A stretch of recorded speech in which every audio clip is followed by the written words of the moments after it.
Pop quiz. What date did Pac-Man release to the public? If you guessed May 22nd, 1980, then you're technically right. What do I mean by this? Well, May 22nd, despite being the official anniversary date for the Great Yellow One, is actually the date that the first Pac-Man machine was test marketed. The game itself wouldn't see a full Japanese release until July of that year. So to celebrate the 42nd anniversary of Pac-Man, I'll be telling you what happened when the game hit the Japanese test market, and I'll try to make it as interesting as I can. I promise. Now, when a company wants to release a product, they normally would go into a phase of releasing their product in certain places to see if their target audience would try it out and give them feedback. That's what test marketing is. Back in the day, Namco would place one of their upcoming arcade games in a certain location. They would judge the upcoming game's success by seeing if anyone is willing to play it. For example, according to the book Pac-Man Birth of an Icon, a prototype cabinet for Galaxian was installed before the game was actually released. Everyone enjoyed it, so much in fact that someone even went out of their way to steal it. Yes, Namco had faith that Galaxian would succeed, all because someone stole their prototype machine. So Pac-Man was pretty much still in development, but before they released it, the developers wanted to see the consumers' reaction to the game. So Namco took the Pac-Man cabinet and placed it in a building that was located in Shibuya.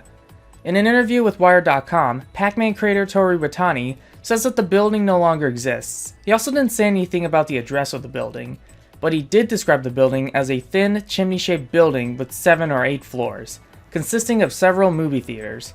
On the top floor, there was a very long, narrow room where the couples, having just seen the movies, would go up to have a little enjoyment before they returned home, so they weren't necessarily gamers. Iwatani developed Pac-Man with the purpose of wanting the game to appeal to people of all ages, more specifically, women and couples.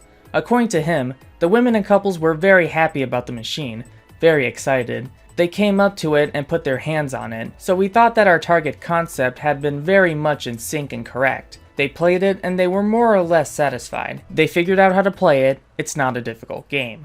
On the other hand, the core gamers, the men, were not necessarily very excited about it. But it was for people who didn't play games on a daily basis. Women, children, the elderly. Despite Pac-Man's positive feedback and success, the game wasn't being played very frequently. According to Iwatani, it's not like people sat around and played the machine all day though, so we didn't think it would be a major hit. I didn't think that the US and Europe would take it up, because it's a rather slow, relaxing game. At the time, what was popular overseas were more thrilling games, and I felt that perhaps the rhythm of Pac-Man wasn't matching the needs of overseas users. When Wired.com asked how different the game was from its test location versus its wide release, Iwatani states the design didn't change very much. There wasn't a lot of time before the game was to be released in July, so we just tweaked the game balance, the difficulty level. That was pretty much just changing a few numbers in the program code. Of course, Pac-Man was eventually released nationwide in July 1980, and would go on to succeed in the Japanese market as well as overseas. So what did you think about this video? I'll admit, it was pretty short, but I still thought it was interesting to talk about, since this all happened on Pac-Man's official birth date. And if you want to see me make a video on how Galaga failed in the test market, please let me know in the comments below. As always, thank you for watching.